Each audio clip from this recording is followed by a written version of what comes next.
Hey, Andrew, can you hear me?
Hmm.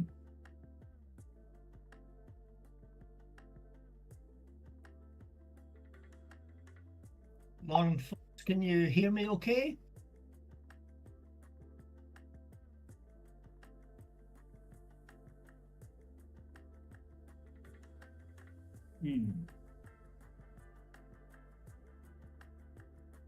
Yes, I can hear you. Hi, Mayor. Great. Thanks, Boo. I saw your message there. Yeah, last time I had Good. problems, so I was just want to make sure I didn't have any audio problems this call. I get that. No worries. And thanks for joining me here. I know we've been talking, but it'll be good to try and wrap up some of the outstanding points that we have, and also in general with the pools. Sure. Perfect. You guys will have to bear with me today. I'm a little under the weather, so I'm sorry if I'm sound a little scruffier than normal. You sound perfect, mate. Perfect. Good. Good. Thank you.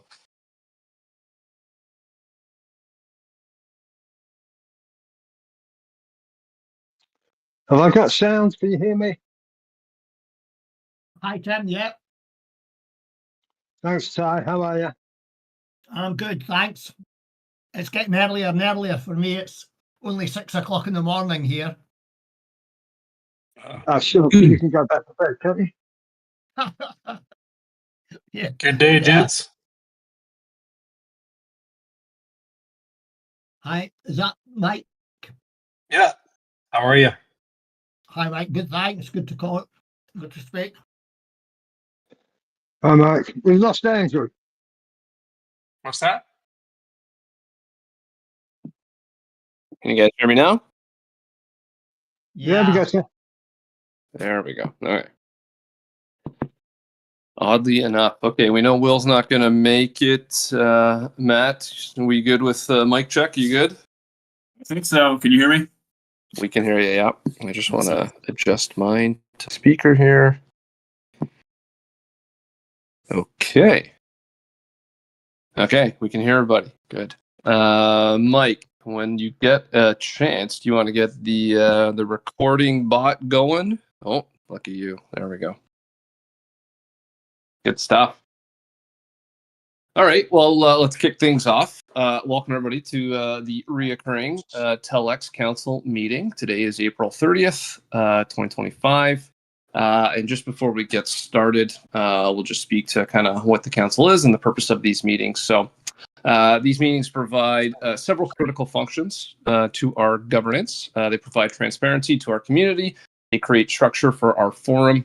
They provide authors the ability to present their proposals to the council and community. They allow the council and community to review, debate, and refine these proposals so they can get to a place where we have consensus and mutual understanding. They provide a medium for regular TELx ecosystem updates. They ensure consistent communication between council members and the community, and they allow the community to directly engage in Q&A with the council members as well. So just as a reminder, the TELx Council is a local governance organization with the authority over and duties towards all TELx operational rules, system health, and general social well-being. The overview is to accept, develop, and vote on TELx IPs, to change or introduce new elements to TELx, to alter TELx harvesting rules, and is responsible for generally representing the interests of and informing their constituency in matters pertaining to everything TELx. Duties include, and I guess we're required as a council to plan, finance, and coordinate implementation of improvements to the TELx system, to regulate the flow of TEL issuance throughout TELx to be harvested by liquidity miners, introduces, alters, and enforces TELx operational rules, including harvesting information and communication, maintenance and construction. Another one is to inform miners of the activities and outcomes related to TELx and the results from any snapshot votes. These snapshot votes are a requirement for all community members, and in order for a proposal to move forward, there needs to be a 5 out of 6 majority vote, with all 6 members voting within a 5-day period from the start of the snapshot. So with all that kind of being said, I'll quickly just go kind of through a recap, and then we can jump into the agenda, for today. So recap last one, which was on April 9th, about 3 weeks ago. We had some updates on the V4 pools, with obviously Amir being here. We'll go into more details about that as well. A lot of the stuff that we talked about with that kind of stuff, I think we'll have to bring up again today, just to get some familiarity and some consensus around how do we want rewards, staking, all that kind of stuff to work, and voting as well. We did talk a little bit about some of the other TELx IPs that we currently have ongoing, like the Dune Analytics project and the TELx operational one. There are a few follow-ups on both of those, but we can get into those in a bit. We also had Ty put forward his Always in Range, or AIR proposal, which we'll again speak to a little bit more in detail today.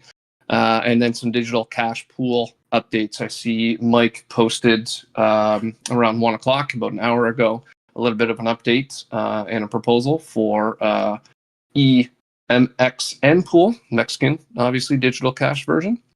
And then a good portion of the conversation too with Grant, which was great to have him on as well, just talking about the mapping of the tokens to new chains and the possible concerns with that as it relates to the launch of Telcoin network, and kind of, what comes first, the chicken or the egg, so to speak, and how we can try to, optimize things from an efficiency perspective by not, getting too big too soon with those kind of concerns, just with the way that the token would basically be created through whether either a mint and burn or, a wrapped version. So I don't know if Grant's going to be able to jump on today, but if not, we could talk about that at another date. And then there were a few other topics that we didn't get to, which was the budget management side of things and the Bunny V2 kind of discussion. So I don't know if we're going to get into the Bunny V2 stuff.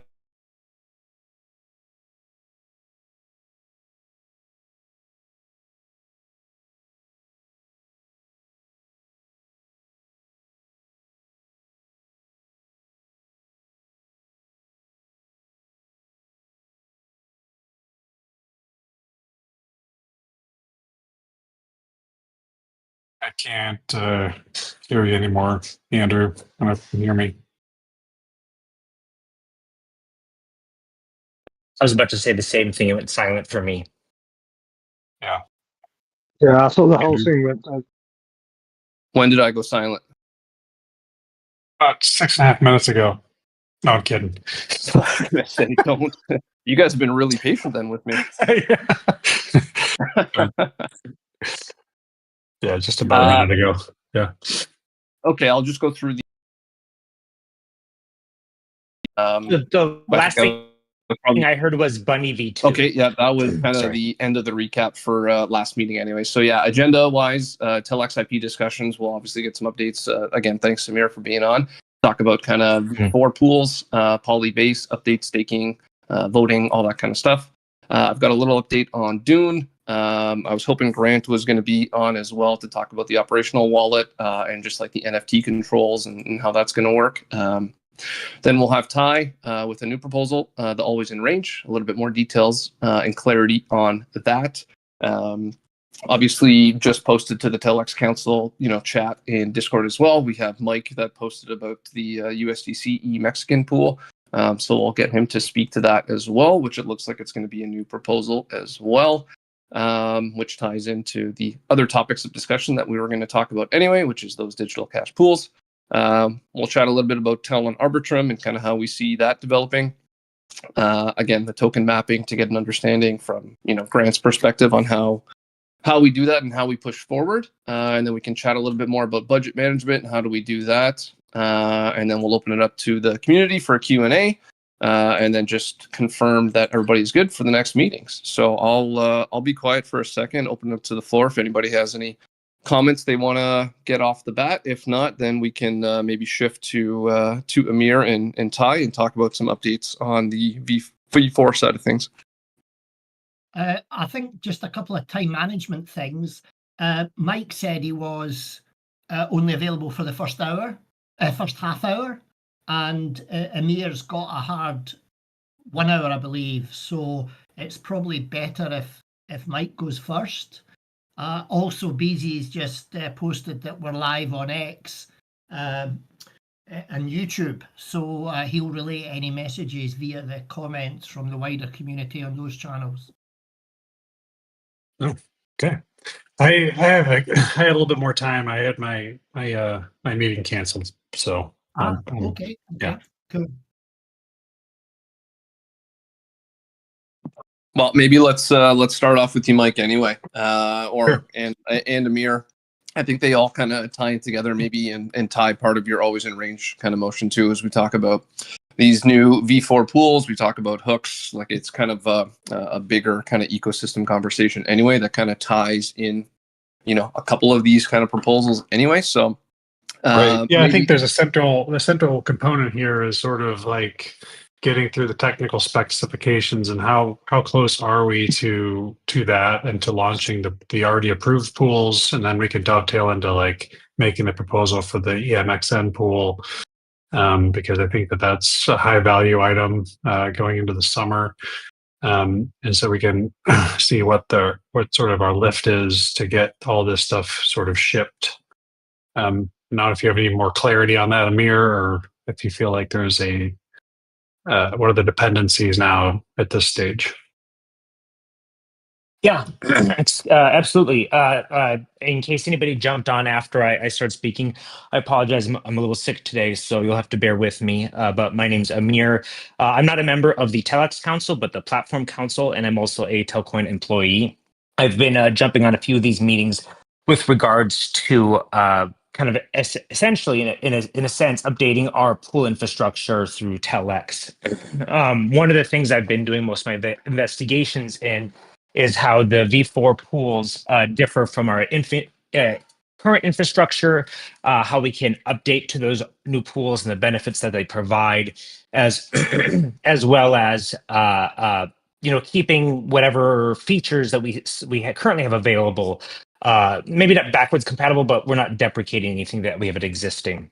This would include, the ability to stake and receive TELx rewards, as well as voting. Those are probably the two major components. Obviously, this plays into what Ty has brought up, but that would be a new feature, so there's just that extra layer. So last time when we ended, I essentially posed a few questions to the council with regards to how we wanted to calculate rewards or voting strength. For those of you who are unaware, most of our pools are balancer pools, and they operate slightly different. They use a ERC20 token mechanism in which you have liquidity, you get tokens that represent your contribution to the pool, and a lot of our TELx infrastructure is based off of that. We're looking at moving to Uniswap V4, which has a very different way of going about it. It has some advantages, but we need to essentially recalculate the way we provide a lot of these things. The major component of the V4 pools is they have this notion of a hook. Now, hooks were something I didn't have any familiarity with, partially because they're relatively new. Uniswap v4 has been publishing updates and stuff, but they're relatively new to the ecosystem. And my job with Telcoin just didn't directly interact with them. So it wasn't until this project kind of came up that I started to investigate. So the way that hooks work is they are, in a sense, more or less attached to pools. People provide the address of a hook when they are creating a liquidity position, but these hooks are essentially supposed to meet your own needs. The pool itself will have certain behaviors in which it'll call the hooks, and then from there you can have your own custom behavior based off that hook. Hooks can be across different pools, meaning you can have a single hook that is supposed to incorporate different things and stuff. But without trying to get too in the weeds, one of the things, like I said, we want to do is provide rewards as well as voting strength. Since there's no ERC20 concept of like a liquidity pool token, our current staking contracts no longer work with that because you aren't getting tokens in the same way. So the way we're currently looking at it is having a hook in which when someone does, there's other features available, but we're looking at incorporating just the addition and removal of liquidity, as a liquidity provider, and when swaps are performed.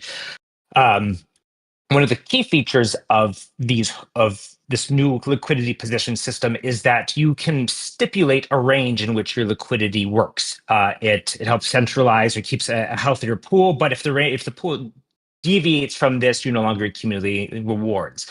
So that brings on an extra level of complexity of tracking multiple people's liquidity positions, see if you're falling in and out of that range.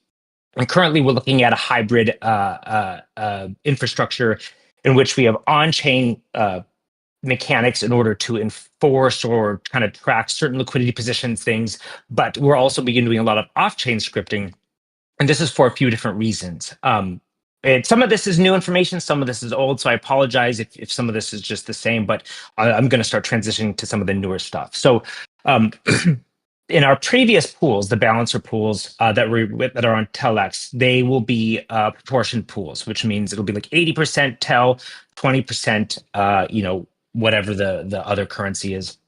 Now, Uniswap pools don't work that way. And this brings on a challenge specifically for voting. The way we calculate voting right now is given a certain pool, someone's voting strength is based off the amount of liquidity they've provided through those tokens. It's based off of TEL, but then we also give them essentially the benefits of any other non-TEL token in that pool. Okay, it's 80% TEL. We know that then their voting strength should be more or less, 25% more to account for that other 20%. Since that's not since these Uniswap pools kind of have a flowing position, you can't quite make a lot of the same assumptions, which is why, for two reasons, the off-chain scripting is beneficial. We're now able to currently, like, each pool is individually rewarded, and we can continue to do that, but we can also titrate things a little bit based it off of a US dollar. The off-chain scripting gives us a little bit more flexibility.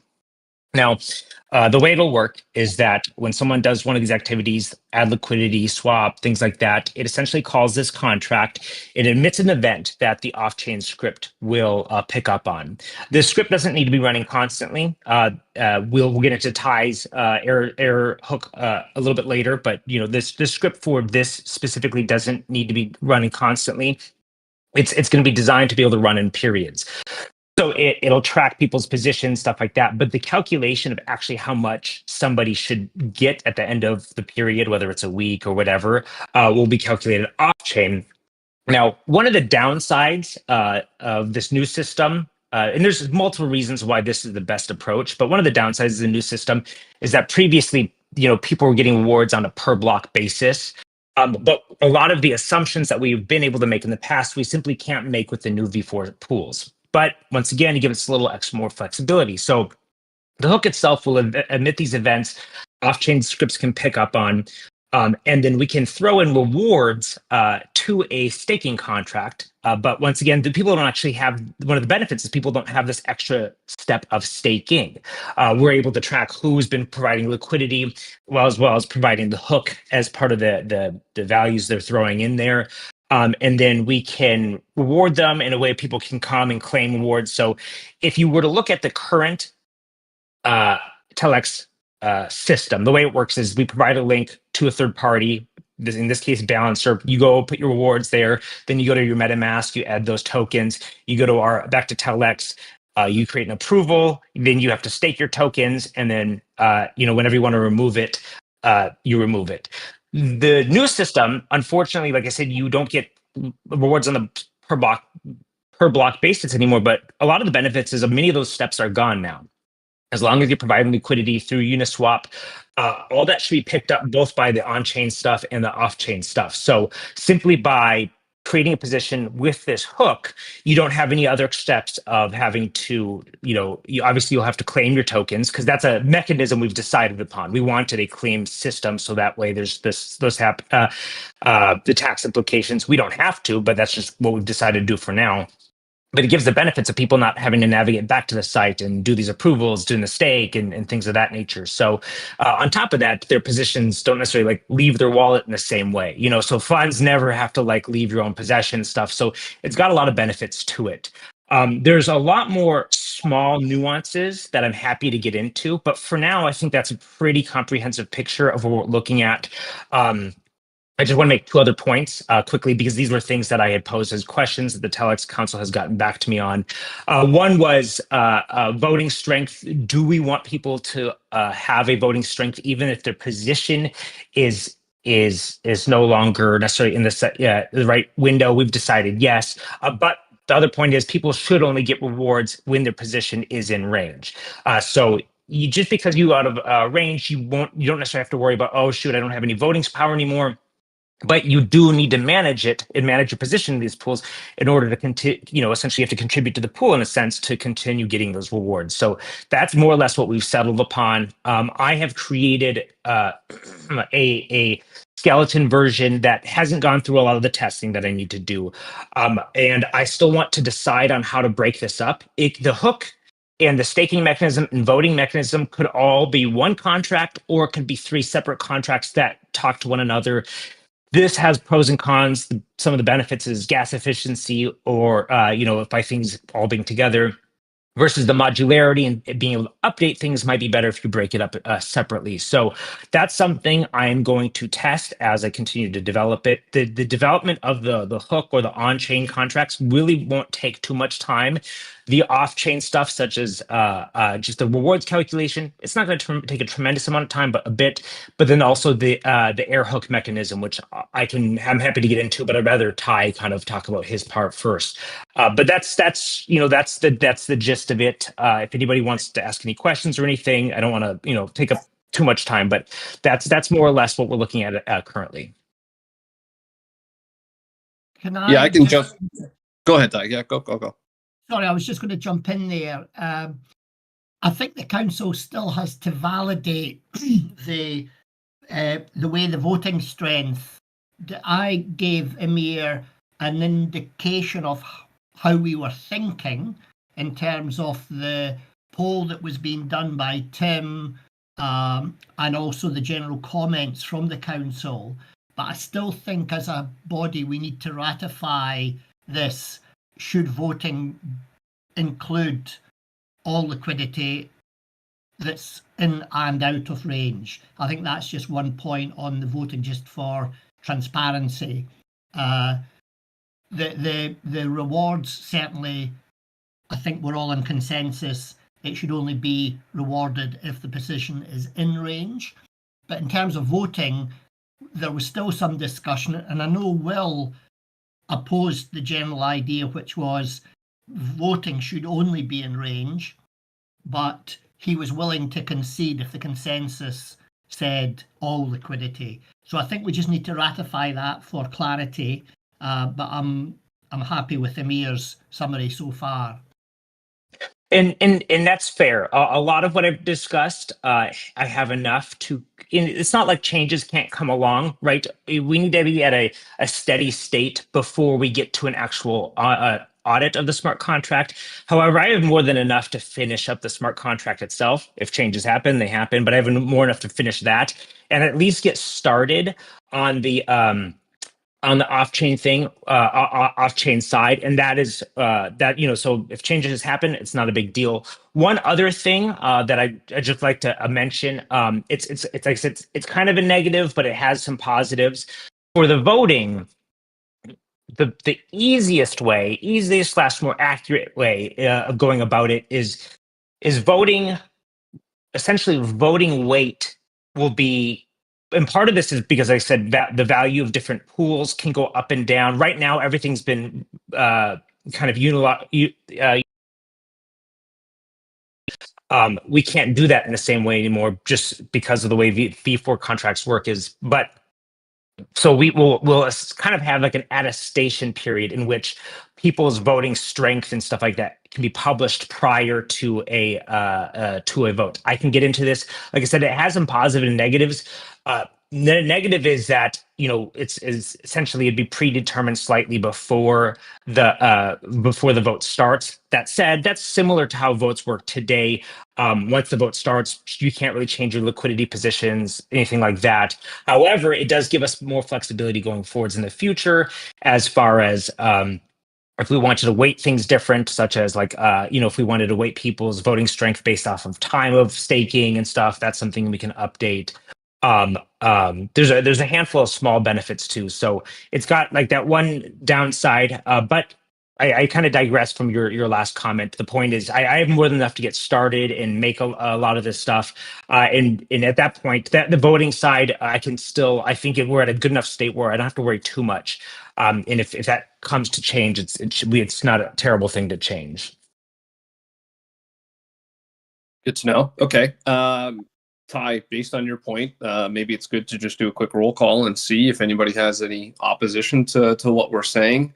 Again, from Tim's poll, 70% of the people that answered said to give rewards via TELx to LPs within range, which, again, I think we're all under the same assumption that is the way that we want to do kind of fees and rewards. And then the second part was to allow all LPs to vote, whether in range or not. So does anybody have an opposing view? We know that Will is kind of on that opposing view.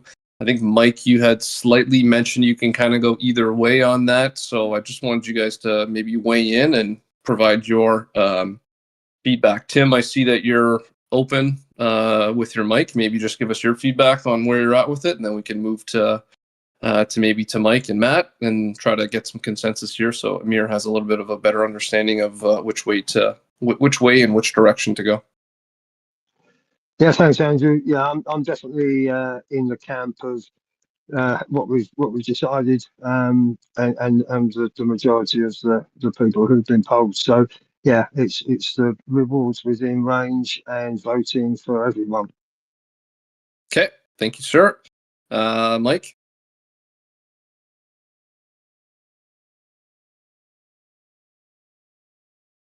Or Matt?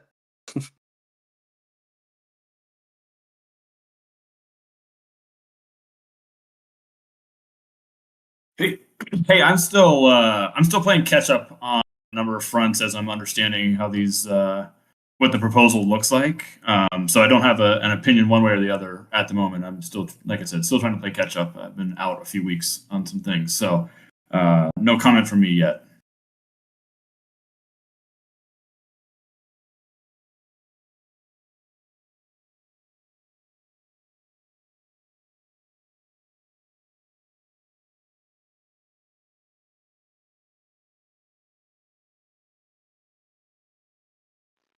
Okay, we've lost Andrew. Anyone else? Mike, are you there?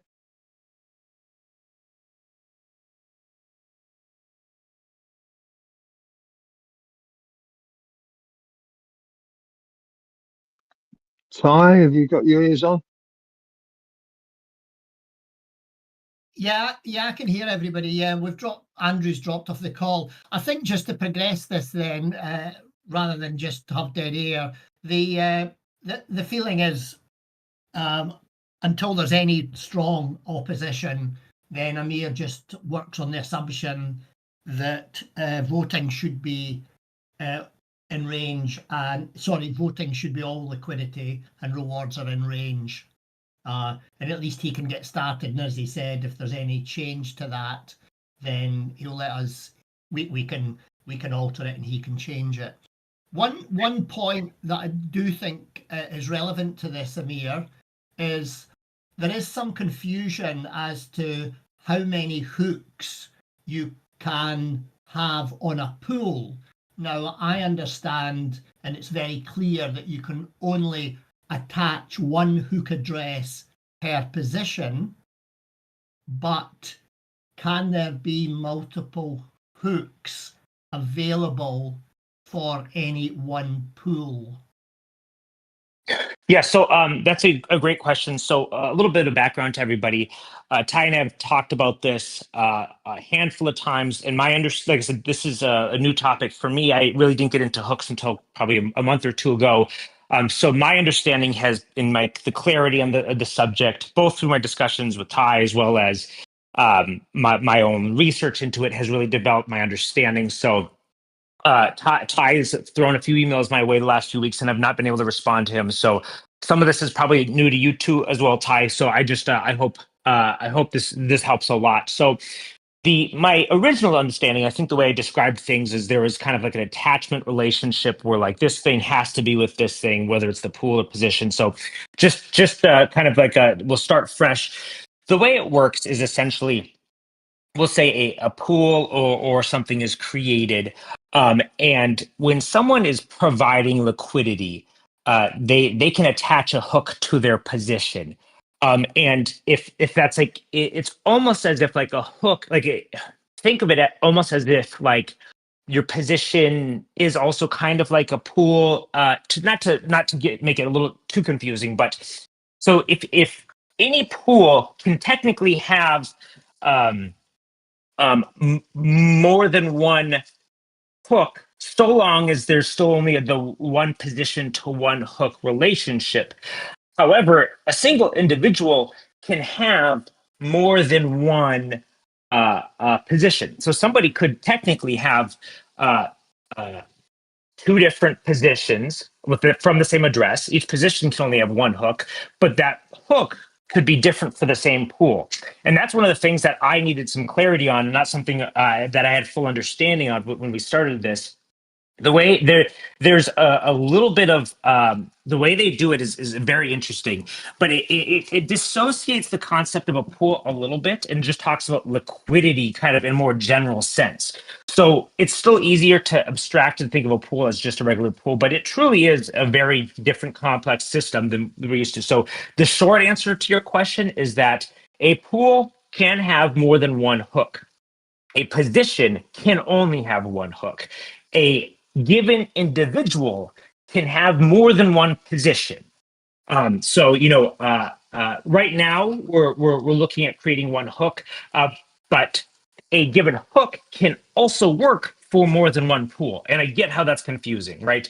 I needed a Venn diagram to understand this when I was first going over it. So I think that a lot of these things are a little bit, the number is a little bit more agnostic, but one of the biggest restraints is that a single position can only have one hook.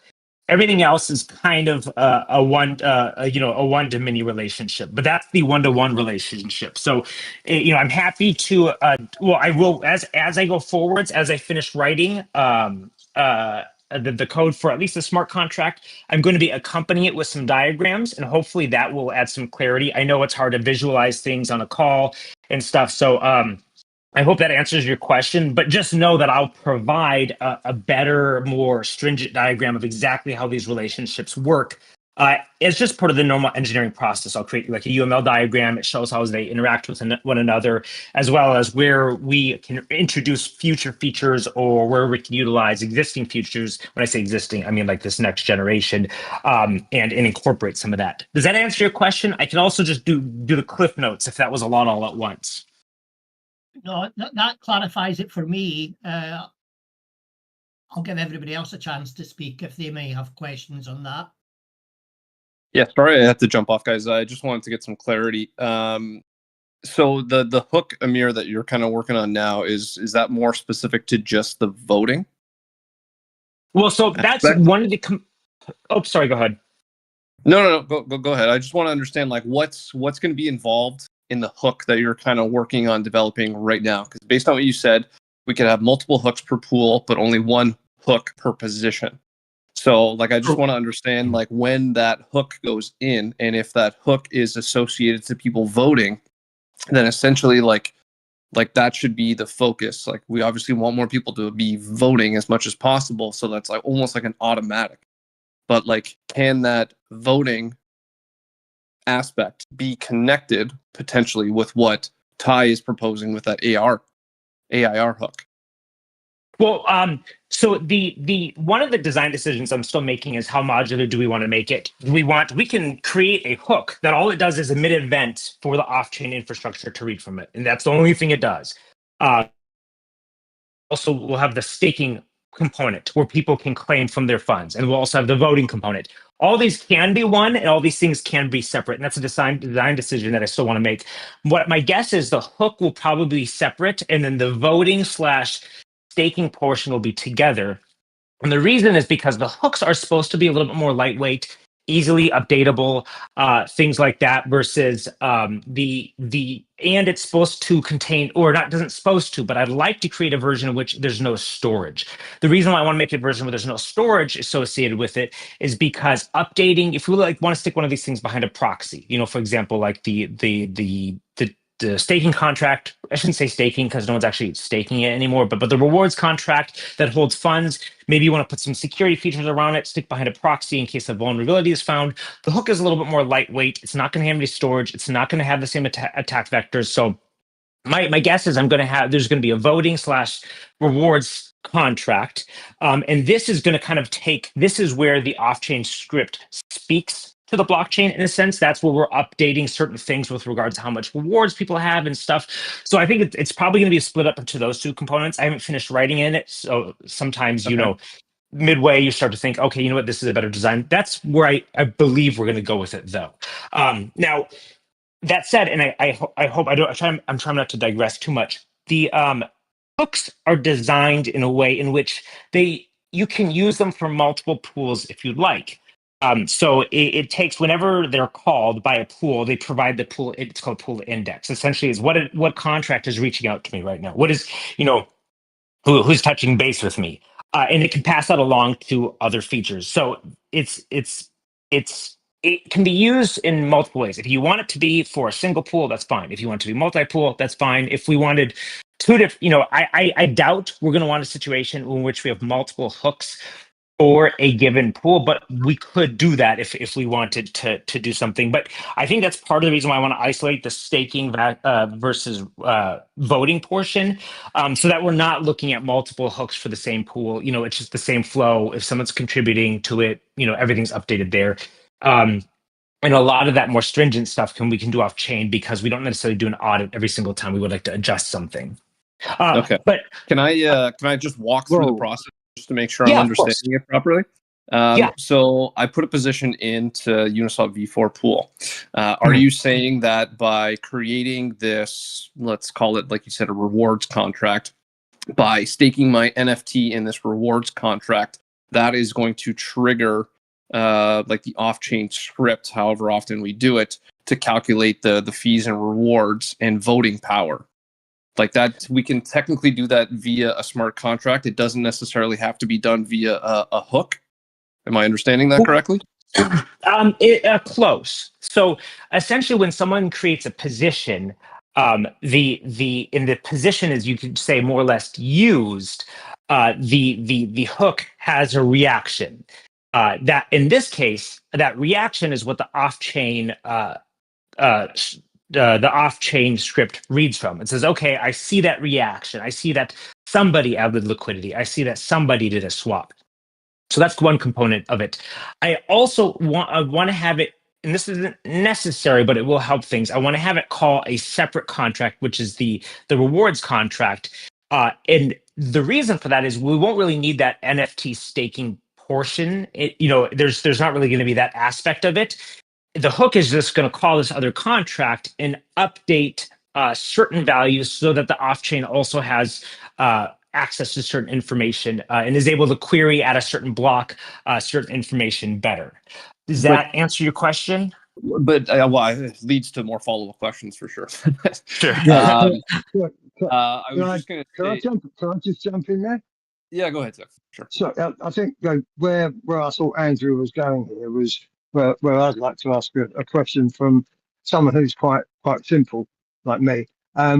So if, just hear me out here, if we've got a position, if I've got a position and there's a hook associated with that position that involves the voting or rewards or whatever it is, okay, there's a hook for that position. I'm only allowed one hook. So am I now not allowed to have the hook that's in Ty's proposal for the always in range? So, am I not going to have a chance at that hook because I'm already hooked on this hook? So this is something that I think Ty and I need to work out a little bit. The air hook isn't going to be a special hook specifically for that program. It's going to piggyback off of the same one. Now, the short answer to your question is if there were two different hooks, yes, a single position could only have one hook. But Ties is a little bit more of a off-chain infrastructure that would constantly be running, that would update a position as certain changes happen on chain. So it in a sense is, think of like just another off-chain thing that is reading from the same hook, not necessarily an entirely new hook. It's built upon this other infrastructure, partially because I'm keeping that in mind. But I also have some other nuances in which I want to bring up with Ty, because I said I haven't been able to answer a lot of his questions. But it's more of a piggyback than it is an additional hook itself. Okay, I got you. So we can have a hook associated with my position that basically does everything that we program it to do, which includes all of the things we're talking about. And that's just one hook that does everything, basically. Yes, but it's a lot of the heavy lifting is the off-chain side of things. It's not the hook itself. The hook itself is going to be quite simple. The off-chain, like the updating of positions, is a little bit more complicated. But it's not. I don't want to say distinct. It is distinct, but it's not like mutually exclusive. It's not one or the other.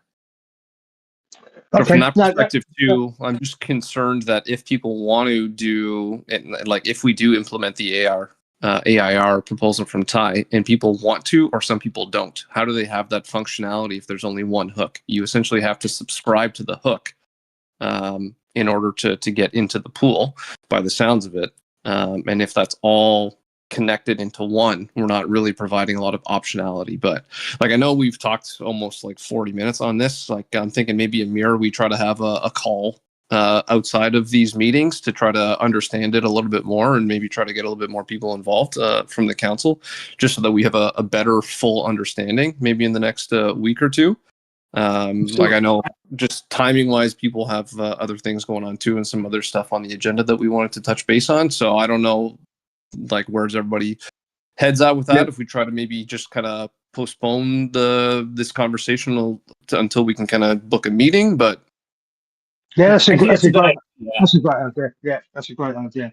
What we don't want to do though is slow up the rest of the things that we're doing by trying to build everything into one hook that does everything.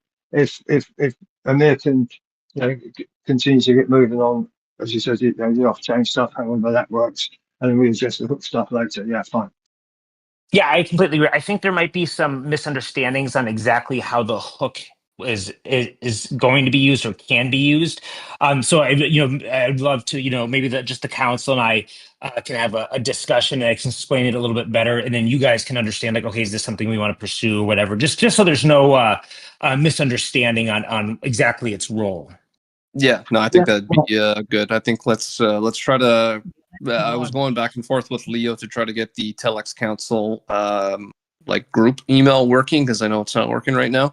But once we get some updates on that, maybe we can put an email out to everybody and yourself and try to coordinate some time either next week or the week after, ideally next week, I would say, just based on timing, to book an hour to kind of just talk through, make sure that we all understand, and then make sure we're aligned on kind of where we want to go with this. I think that's perfect. And then I can also type up a large email explaining a few things to the group before we meet. So hopefully everybody has as much background information as possible. Okay, no, I think that's a good idea. Yeah, that's great. As long as it doesn't stop us moving forward and getting these new pools up and running and swapping them over for the two that we're going to deprecate. Let's get that done and then adjust this as we go forward. Yeah. Okay. Agenda items. I know, Mike, you mentioned you're kind of crushed for time. Did we want to jump into kind of the EXYZ kind of pool conversation and kind of transition over to that? Yeah, I mean, this is fairly simple. I mean, the proposal would be to use some TEL incentives to incentivize people to provide liquidity for the Mexican digital cash and USDC as the first US stablecoin pair until EUSD goes live. And then we would probably transition those incentives or over later. But ultimately, we have to decide if we think that proposal is worthy of consideration, and it's through via deprecation of another pool or a series of pools or a certain amount of TEL that's already being allocated somewhere else.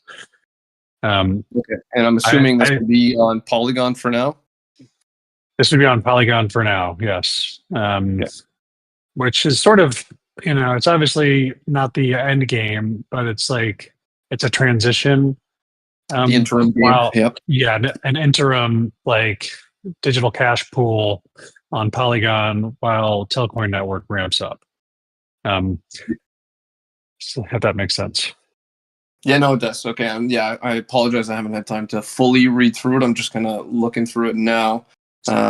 So far, that's fine, and we can discuss that at the next one. And then I just kind of want to get folks' thoughts on the surface level on whether it feels valuable, or this is Paul's proposal that I just sort of that abstract was written by him. I just put in the other stuff as sort of to make it more proposal-like. But it's still sort of in draft format. So yeah, I think I'm relaying sort of his thoughts on this, which is like driving incentives towards the more useful part of the ecosystem from a network perspective and the telco perspective, which is digital cash, and then not necessarily as much on volatile assets. You know what I mean? So. Yeah, well, this is a real world use case with remittances in a corridor potentially being opened by the sounds of it between the U.S. and Mexico. I'm not going to speculate or ask you to confirm anything, but obviously that's where it's sounding like. The question I would ask from like a higher level perspective is, like, do we want to deprecate one of 6 pools to push all of those incentives towards one of potentially 15 or 20, stablecoin pools that will eventually be open, or how do we allocate resources from that perspective to think bigger picture, longer term, and kind of look at it from that? Because obviously this is the first, it's not going to be the only one. So just like from that perspective, how do we want to, review that? Right. Because if another pool comes on, like, we can't just continue to deprecate existing pools because we only have 6. At the end of the day, if we're going to have 15 to 20 digital cash pools, well, we can't incentivize them at all at the same rates. Yeah, or we can change. Yeah, we have to just sort of do some work with the math. And if we want to have, ultimately, we want to have 10 digital cash pools that are incentivized, and we want to have the total TEL issuance of 5 million TEL per month that goes to those pools at 500K a clip. Then yes, I hear what you're saying, and I am open to understanding better what you guys think about that as far as, but I think strong incentives for the first one would be probably warranted, just because you have to get folks to go from a mindset of, guys that are in the volatile game that are, crypto fans, to actually incentivizing those that are just like, hey, I want to make a yield on some stable assets. Those are two different people, and almost none of those people. Would be the fees going through that corridor, or the pool, right? Like I think the goal, obviously, once the bank and the remittance side of things really pick up, is that the volume that's flowing through that service, takes over. Ultimately, that's going to be a low yield product. It's going to be I think that will probably end up landing in the whatever lower percentage range, as far as your income you can earn off 50%. Yeah, no, for sure. Right. Yeah, you're going to be earning, single digit percentage on those pools, but that's very appealing to a lot of people that don't like volatility for a certain part of their asset base. So, yeah, no, it's part of anybody's portfolio and structure, but sorry, go ahead, Ty. Go. Also, what's worth mentioning is that the fee tier that exists within the Uniswap for sort of normal tokens, it's 0.3%, but usually when a token is paired with a stable coin, it drops to 1%, 0.1%. That seems to be the favorite tier. So the fees generated are lower as well. Yeah. Yep. So that would be the case, for this pool, we would establish it with a lower swap rate, percentage rate.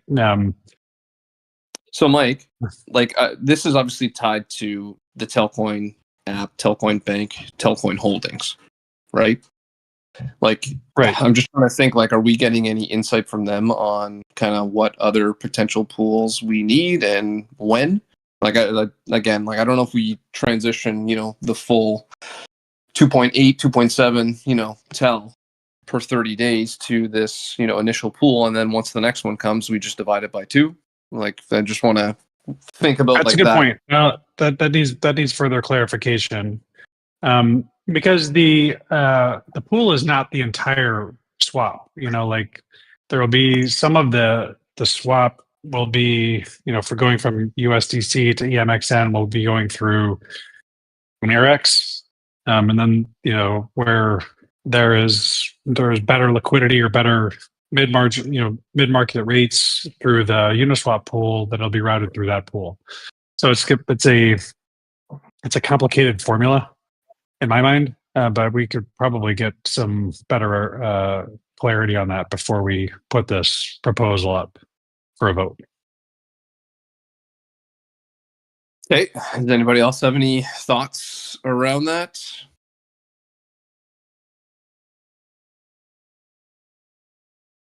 Going once, going twice. I'll get more info on that, sort of the timeline. I'll sit down and have a convo with Paul and sort of get the roadmap or the ideas of what that looks like going forward. Yeah, the next 12 months. From that perspective too, if we can book a call even with Paul, just to maybe understand his perspective and kind of his plans around it too. Obviously, Paul's got the things that he says and suggestions that he's making for us.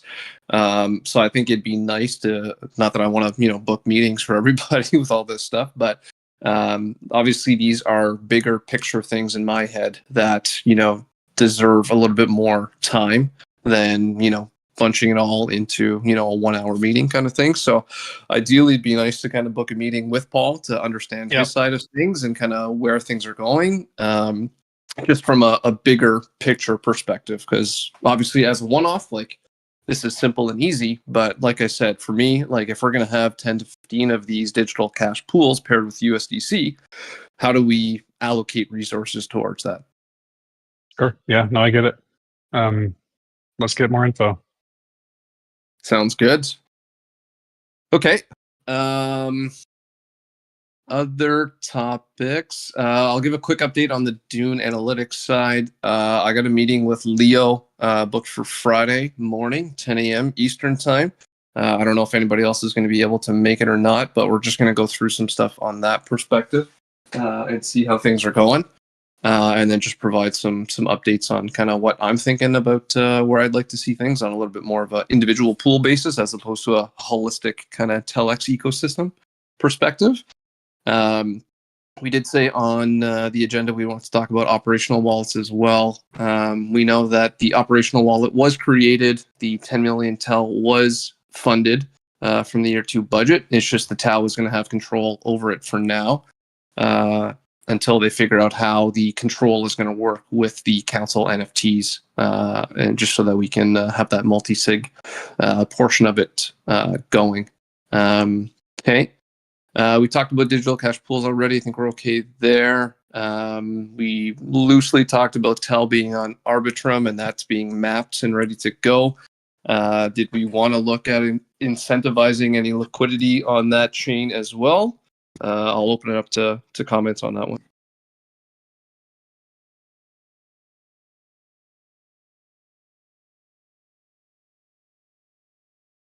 I think for the time being, no, that's my preference, because there are other more important stuff that I think we need to focus on.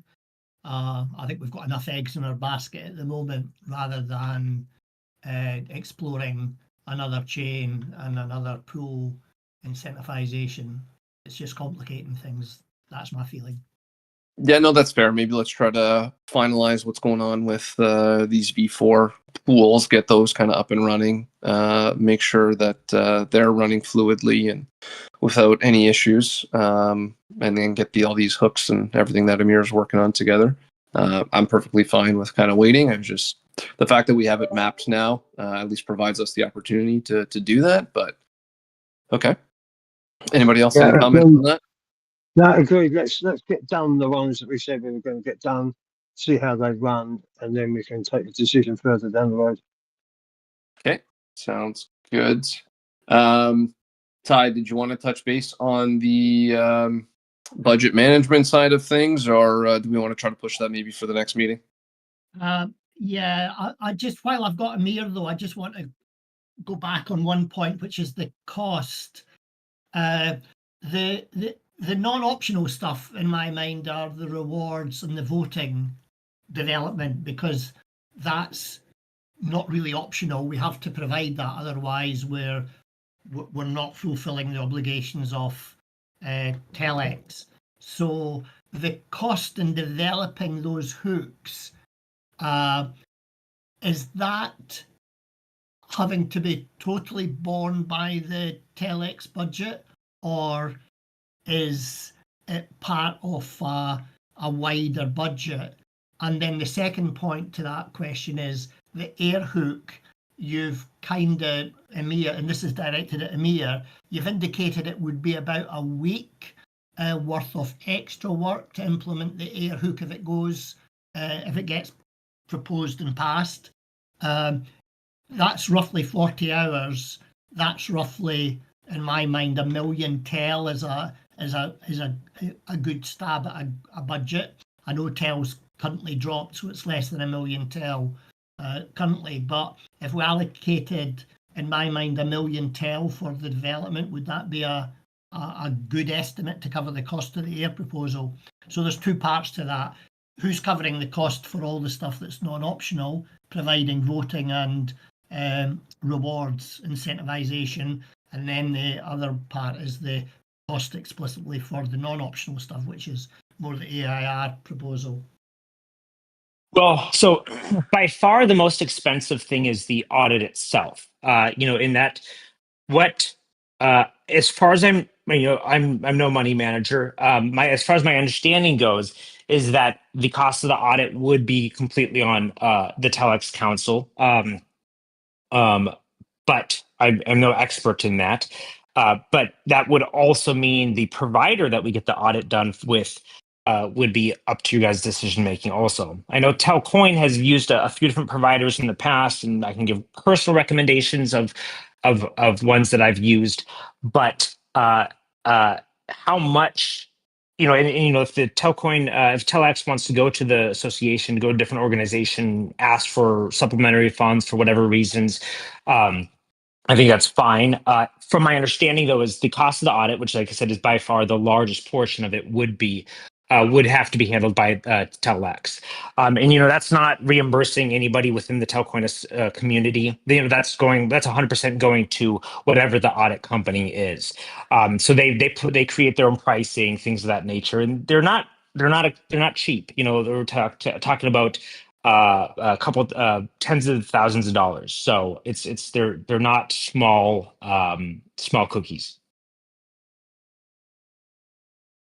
Okay, and what about the additional development costs for the AIR? Is that still, apart from the audit, is that still in the region of about 40 hours effort to implement AIR? Yes, but I would like to say that that might go up or down based off of the our discussion, with the TELx Council together as a discussion. The other thing is, it's not going to cost a lot, but it is the only service that, not the only service, it does have the ongoing costs. So unlike the off-chain script in which somebody can run periodically, and the only real expenditure of that is the gas cost to trigger the transactions, obviously on top of the rewards. But we already have systems like that for like the 10 issuance, right? Where it costs like what, 2 to 3 Matic, and when it's expensive, which comes down to like $1, very low operational costs. If we're talking about having something that's running consistently or constantly, there are other products out there that can do it for relatively cheap. But every time a transaction goes off or something, then there's gonna, if we're trying to make a very narrow window where it's triggered constantly, that's going to cost a little bit more Matic, and you have to look at rebuying stuff. But I think a week is realistic. But once again, I'd really love to sit down with the rest of the team and have an understanding of exactly what we're looking at and how many people are affected and things of that nature before, I don't think it'll cause a tremendous amount of wiggle room or change, but I think it would be impossible to give a real estimate without that. And on top of that, we're still in the stack of creation is really the smart contract and the off chain, and then the air hook. So I think it's reasonable, but I can't be 100% certain just because it is a few layers through. But I need to jump after that, so I'm so sorry. But I'll respond to your emails here later today, and I look forward to all of us getting together as a group. Okay, no, understand. Thanks, Amir. No, that's fine. No problem. Of course. I hope you guys have a great rest of your meeting, and I'll talk to you all soon. Perfect. Thanks again, Amir. Bye bye. Okay, so let's book another meeting with Amir, and kind of obviously there's a lot to talk about with these hooks and V4 pool implementations with everything going on and organizing and making sure we're on top of everything. So that's fine. Okay, Mike, maybe this is a question for you. I just see it in the chat from Boo. Any idea how much liquidity we would need for the Mexican USDC pool? I'm assuming the more the better, obviously, but Yeah, I don't know what that exact number is, but I mean, I think that all depends upon volume as the utility of that pool increases and flows. But I don't know. I'd say at least it would probably need to be at least a couple $100,000 in value just to be useful. okay, no, that makes sense. Okay. Is there any other community questions? I'm just trying to see what else. I'm sure we've missed some stuff that we probably wanted to talk about today, but we could always catch up on the next one. Is there any other questions, comments, concerns from everybody? If not, then maybe we can try to wrap this up.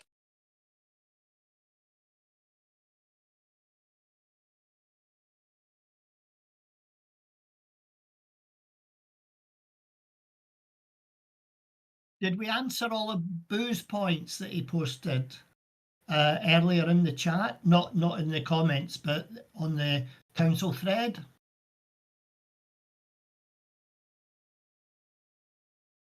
I think most of them were answered, if I'm not mistaken. We happy with...